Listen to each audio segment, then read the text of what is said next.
tentu hubungan industrial tetap, tapi dengan background selama ini di pendampingan, saya ingin bagaimana kemudian UKM ini punya peran lebih nyata, tapi untuk bisa mengkonsolidasikan. Di Sulsel saja ada 1,5 juta UMKM, itu yang sangat dahsyat untuk membangun ekonomi Sulsel.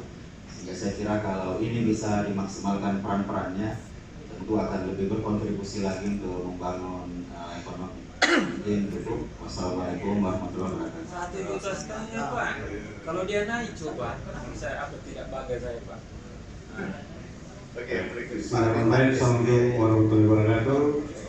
Prestasi Fakultas kita yang sekarang itu di nasional adalah the best one, terbaik dari seluruh Apindo provinsi lain.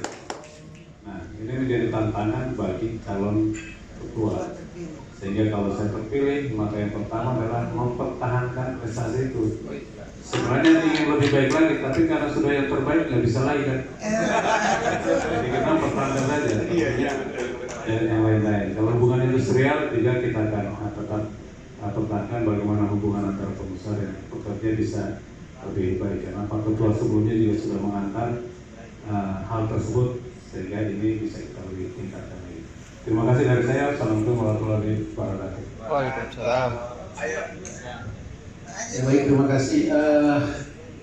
Kalau Apindo selama ini yang ditahu adalah kumpulan dari pengusaha multisektor, semua ada.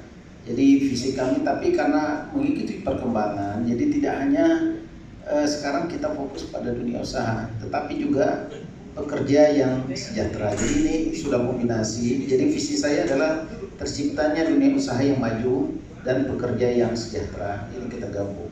Nah, di balik itu nanti ada di dalamnya di visi misi saya, termasuk tadi hubungan industrial, kesejahteraan pekerja, kemudian juga UMKM, terus juga aktif dalam investasi dunia usaha, dan aktif dalam kebijakan pemerintah daerah. Jadi masuk semua antara perusahaan dan pekerja. Terima kasih.